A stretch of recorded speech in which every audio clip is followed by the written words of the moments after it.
It's Wednesday, April 16th, and this is the 1909, the State News Weekly podcast featuring our reporters talking about the news. I'm your host, Alex Walters. This week, students losing visas, new fishing rules, governance fights, faculty protests, and a controversial, expensive new stadium district. It's all on the show. Busy MSU board meeting. Made a lot of news. We have two reporters here today to talk about it. Owen, Emilio, our great administration team. You guys were at a very long, very eventful MSU board meeting on Friday, and you're going to tell us all about it. Yes, we are. Let's start with kind of the newsiest portion, I guess. Mm-hmm. We've heard on this show before, and you've read a lot in the pages of the State News and other media and whatnot, probably, about students, international students losing visas amid the Trump administration's sort of like reshaping of who gets to come here and study in this country. The methodology for these visa losses is not clear, but we learned early last week that MSU was affected, that students were losing visas. You guys learned first. Tell me about how many students are losing their visas, and who are they? Do we know anything? And then what did MSU's leaders say at this meeting about what they're doing about that? Yeah, I mean, right now we know that 12 students in total, international students at MSU, have had their visas canceled in the past couple of weeks. That MSU knows of. That MSU knows of, right? And that's why is that a distinction? Why does MSU not know the total number? So what we've heard from MSU is that when the Department of State cancels someone's visa, the Department of State is reaching out to the affected international student directly, and then it's up to that student if they want to tell MSU about what's happened. So ultimately, MSU doesn't get news from the federal government when a student's visa has been canceled. So MSU only knows at least 12 students have told the university they're losing visas. The total number is sort of a mystery still. Exactly. I see. Well, tell me more. Do they say anything about who these students are? So MSU told us that they're not going to share much information about what they're studying or what their visas were canceled for, mostly out of a concern for their privacy. In other schools, you've noticed that the Trump administration has targeted students who write op-eds or participate in pro-Palestinian protests. Other times they've been for visas have been canceled for fairly minor a traffic violation or something like that. But MSU wasn't able to share, sort of a common thread or a through line as for why these students may have had their visas revoked. But Board Chair Kelly Tibet did sort of point out, I think, some of what you're describing there of these widely varying reasons for why people have had their visas revoked, and said, to her mind, there wasn't a lot of uniformity there. But yeah, we did ask, what are the specific reasons, and they said they didn't know. So. And so what about, for these 12 or presumably more students who have lost their visas, what happens if they try and stay in the country, stay at MSU? Did anybody clarify, let's say a student just resists? It's a little unclear right now as to what actually happens to a student. Ostensibly their legal right to be in the country is sort of revoked. MSU right now, Kevin Guskowitz at the last board meeting said that MSU has no responsibility to assist federal law enforcement or federal immigration enforcement in sort of picking up a student who's on campus and has had their visa revoked. He said that MSU police would only get involved if it's a sort of criminal offense that has a warrant that then kind of requires their assistance. Because at that point, MSU police are required by law. If federal agents show up and say, we're executing a criminal arrest warrant right now, at that point, MSU police would have to maybe divulge information like where on campus that student is living, or I don't know, when their class schedule is or something like that. They would be required to cooperate by law. But with something like this, if it were immigration agents, MSU said, no, that's a federal issue that's not related to our police department's campus safety responsibilities, so, they wouldn't be required to assist. What about academically? If a student gets a letter in the mail and it says, this is from the government and your visa is being revoked, and they just throw it away and continue to carry out their life as they would before and go to class and whatnot, would MSU support them in, continuing to finish their degree, to go to classes, or is there some sort of enforcement mechanism, administratively with their education? Yeah, so President Guskowitz said that that's the kind of thing that they're looking at it on a case-by-case basis as we speak. He did point out, so they are looking at potential mechanisms and avenues to accomplish that. But he also said that it's going to vary depending on, for one, what this person's academic program is, and also what country they're going back to. There could be different kind of education laws in different places. But the idea is, he cited as an example, if someone is in their second, third year of clinicals as a medical student, that's the kind of thing where it would be difficult to finish that if you're in another continent, for example, because the idea is you need to have sort of like hands-on in the room together, work with that sort of thing. So yeah, he said they're looking at it, and they're trying to make those things available, but they're just looking at it on a case-by-case basis at the moment. I see. And then tell me about, at parts of this meeting, there were these faculty representatives that sit at the front of the room, and you could look and they would be turned with their backs completely to the board members. You guys wrote a story about, what was going on with this seemingly like a protest amongst the faculty. Why were they turning their backs on the board? Yeah, so this was one board member who sort of at the end of the meeting in the agenda, there's a line there that says trustees' remarks or trustees' comments, and this is when it can really be anything. They sort of have free range, whatever trustees want to say, they have some time to say it. And they all talk, right? They go down the line. Exactly. It got to Trustee Dennis Deno, who's been in the news a lot lately, sort of embattled. It gets to him and these three faculty senators who sit at a table right across from the board, because they are designated as sort of liaisons between the faculty and the board. They swiveled around and faced away sort of blankly as he was giving his remarks, and it wasn't really having to do with the nature of his remarks. His remarks were quick. He said he thanked President Guskiewicz for his leadership. I think he said something about, at times we've disagreed on things, but we have a healthy, robust discussion about it, and that's what a university needs, and I appreciate you. He also gave a thanks to law enforcement, which he does every single meeting, at least that I've covered. But these trustees were turned away. I asked them about this afterward, and they say the reason we protested him and turned away from him is because he's turned his back on us by not showing up to these meetings that the faculty liaisons have with the board every Thursday before the board meetings. So what happens is, these board members live in all types of different places, right? It's not like they're all here in East Lansing. They don't work here on a day-to-day basis. But on the day before board meetings, they show up and they engage with a bunch of different constituent groups. And importantly, one of these is the faculty liaisons. And these faculty senators allege that for months, Dennis Deno has not been showing up to these meetings. And they're upset with that. They think that represents gross neglect of duty. Is he showing up at the other meetings on Thursdays? That's what they say. Yeah, he says he's at all the other ones. So where he just goes in the hallway or whatever? Yeah, they didn't give details about whether he's just glaring in from the outside of the room, but they said, yeah, he's at all the other meetings and that he's not at this one. So they're saying he's purposefully leaving the faculty yes, ones. Exactly. And did he say that's the case too?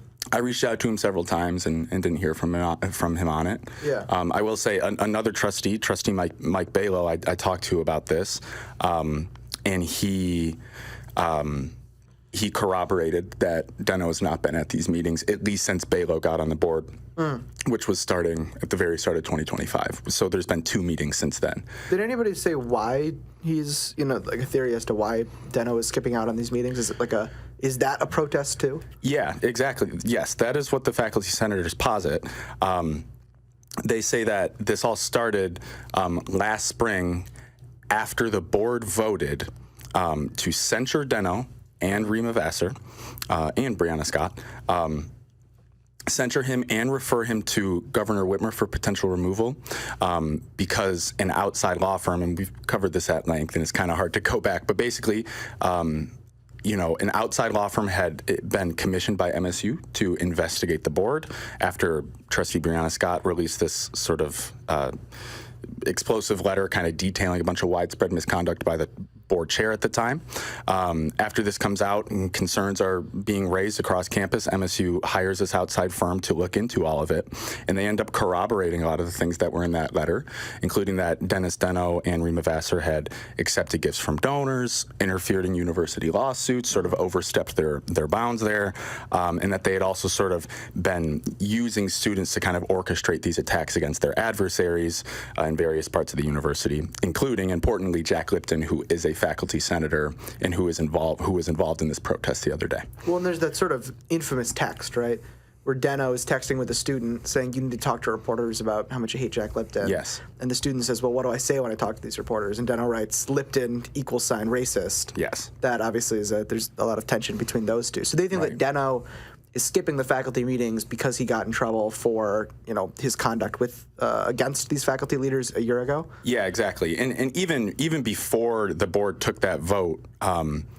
faculty had been kind of raising the alarm about the board and had been kind of very on it. It was a very contentious relationship last year between these faculty governance types and the board. Yeah, they were even mad at him over a sort of separate thing where he was the chair of the presidential search committee that ultimately selected President Guskiewicz, who we have now. And he, in an interview with you, in fact, with the State News, sort of said that the board ultimately might choose someone that didn't come from the presidential search committee's recommendations, because technically they would have the authority to do so, and that they also might consider someone who didn't come from an academic background. And faculty senators passed a resolution basically condemning that, said that wasn't right. And so for a while, there's been, I think a pretty apparent tension between faculty. I think some people would parse that and say, no, just individual faculty representatives.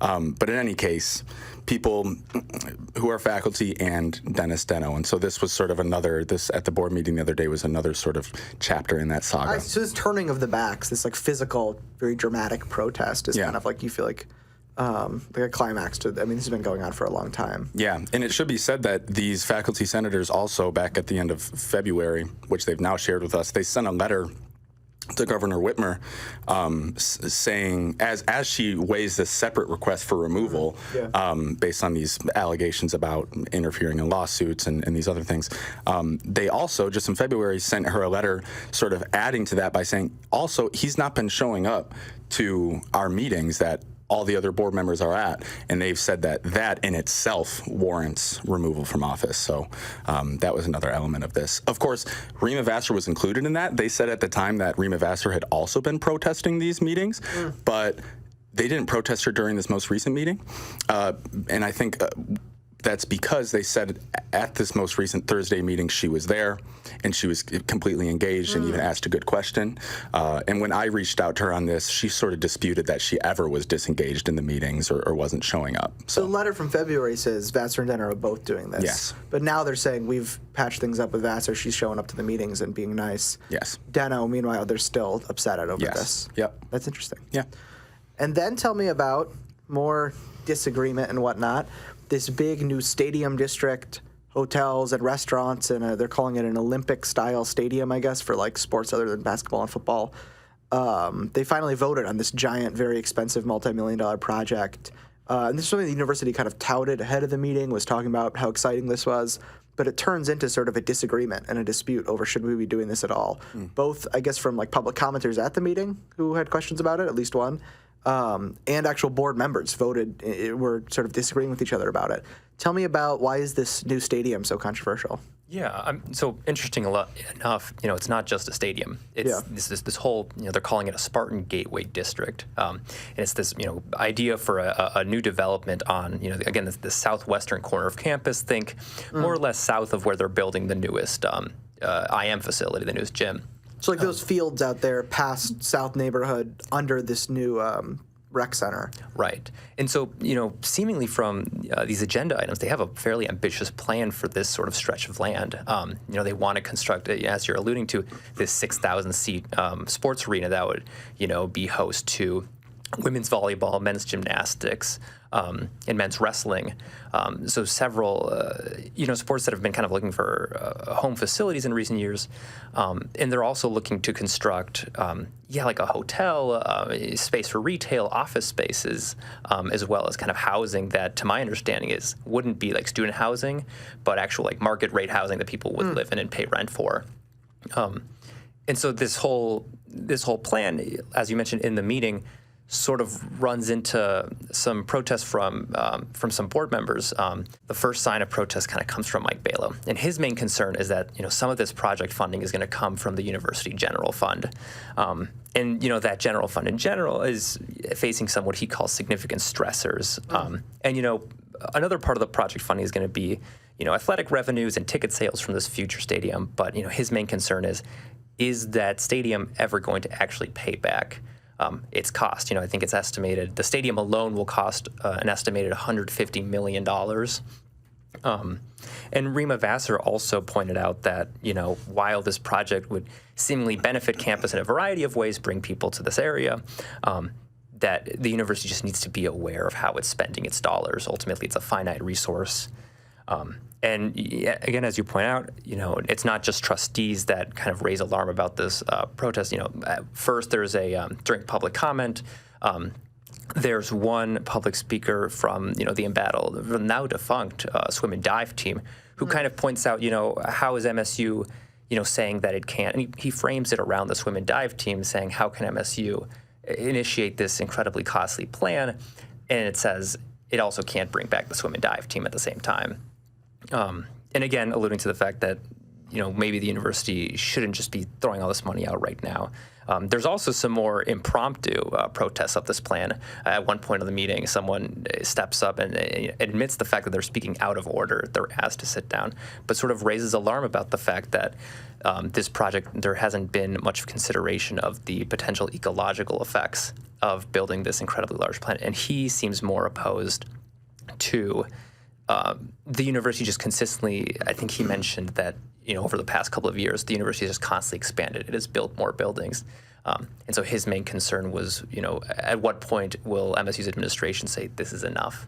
And this person used to work in sustainability at MSU, correct? Yeah, this was the very first director of MSU's sort of Office of Sustainability back in, I think, 2001. Interesting.